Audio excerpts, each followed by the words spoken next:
एक लंबे समय पहले तुम्बुरु नदी किनारे तर्कशिला नामक एक राज्य था। वहाँ अलग प्रकार के आलू रहते थे। उनमें से सुंदर और कोमली नामक पति पत्नी के 3 बच्चे थे, जुन्नू, मुन्नी और बन्नी। एक दिन बन्नी उसकी बड़ी बहन मुन्नी के पास जाकर, दीदी, कल रात जोर से बारिश आई थी ना, बहुत सारा पानी भी आया, वो पानी कहाँ चला गया? ऐसे पूछता है। ये सुनकर मुन्नी, अरे बाप रे, इसने शुरू कर दिया इसके उटपटांग सवाल। और क्योंकि वो उसका जवाब नहीं दे पाई, वो किसी के बुलाने का नाटक करके, हाँ माँ, अभी आई, कहकर चली जाती है। तब बन्नी जुन्नू के पास जाकर, भैया, वो कल रात करके वही सवाल पूछता है। तब जुन्नू, अरे इतना आसान सा सवाल, कुछ नहीं बनी, वो सारा पानी धरती के अंदर चले जाता है। ऐसे वो उसके प्रश्न का जवाब देता है। तो फिर धरती के अंदर बहुत सारा पानी है क्या? हाँ, हम जो भी पानी हर रोज उपयोग करते हैं वो सब धरती में ही रहता है। ओह, तो फिर एक दिन क्या धरती पानी से भरकर बलून की तरह फट जाएगा क्या? ऐसे वो भोला बच्चा कहता है। ऐसा नहीं फटता है, हमारा धरती बहुत मजबूत और ताकतवर है। जितना भी मजबूत क्यों ना हो, एक ना एक दिन तो उसे फटना ही होगा ना। अरे रे, हमारे धरती का आसमान से एक कनेक्शन होता है। जब भी धरती पे पानी बहुत ज्यादा हो जाता है ना, वो आसमान के बादलों में भरकर बारिश की तरह बरसता है।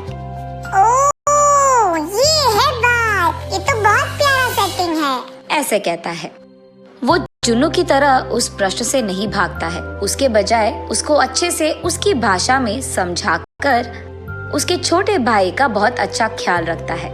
बन्नी का उम्र सबसे भले ही कम क्यों न हो, वो सबसे ज्यादा तेज था।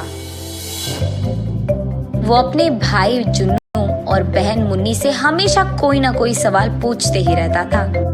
इन तीनों का ख्याल रखते रखते माँ बाप सुंदर और कोमली कभी कभी थक जाते थे, लेकिन उन तीनों को साथ में खेलते देख वो बहुत खुश होते थे। ऐसे ही एक दिन वो तीनों उस राज्य में हो रहे एक बाजार के लिए निकलने की तैयारी करते हैं, मगर उस बाजार तक पहुंचने के लिए उनको तुम्बर नदी पार करना होगा। इसलिए सब एक बड़ा सा नाव चढ़ते हैं। उन सब के साथ ही कुमारी भी उस नाव में बैठती है।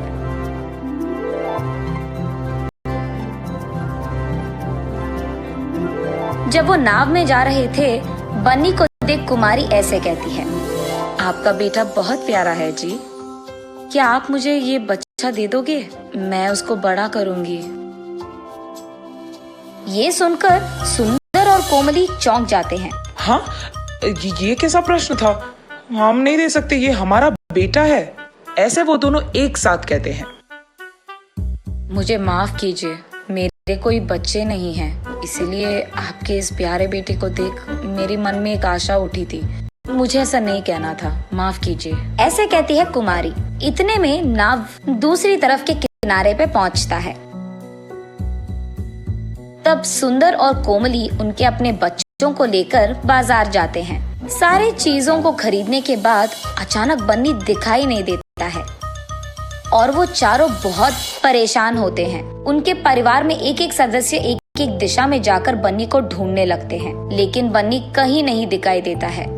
ठीक तभी सुंदर और कोमली को उनके साथ नाव में आए कुमारी की याद आती है। तुरंत वो कुमारी को ढूंढने लग जाते हैं।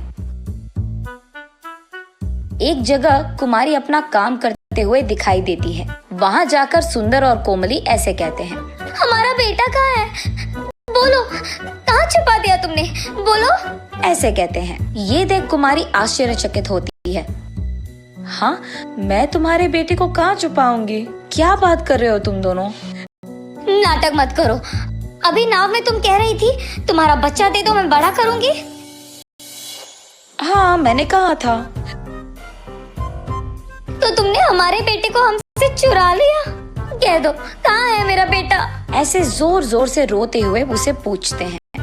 अरे रे, तुम्हारा बच्चा मेरे पास नहीं है, मैं ऐसी लड़की नहीं हूँ, ऐसे कहती है कुमारी। ये सब दूर से राजा के भट देख रहे थे, इसलिए उन सबको राज दरबार लेकर जाते हैं। दोनों तरफ सुनकर वहाँ का राजा पुलकेशी, इस औरत को 2 दिन गिरफ्तार करके जेल में डाल दो।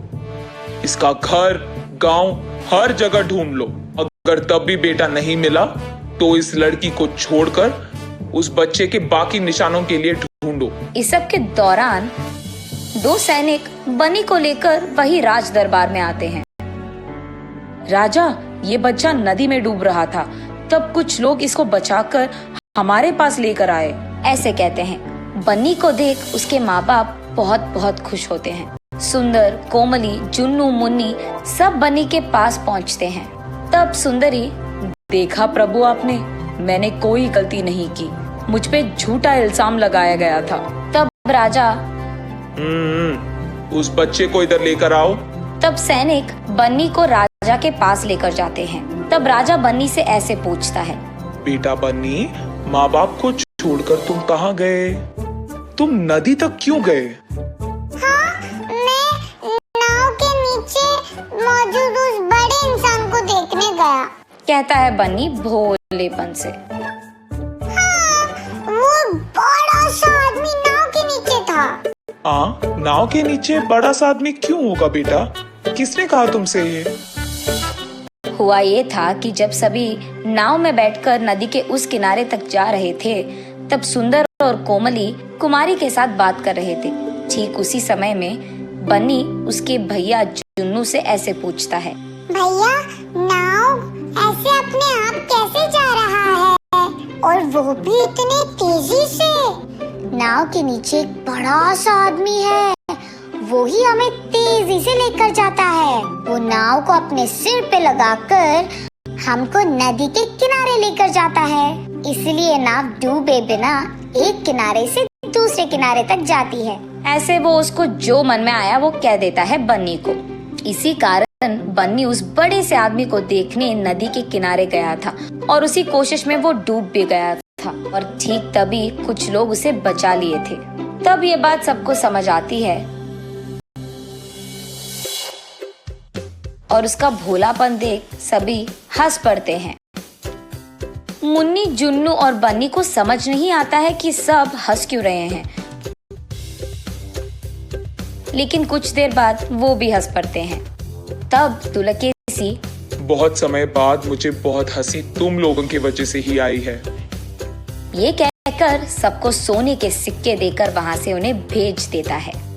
दूसरी तरफ सुंदर और कोमली को बहुत खुशी होती है कि परेशान करने के बाद कम से कम उनके बच्चों को सोने के सिक्के तो मिले और बच्चे सही सलामत भी थे।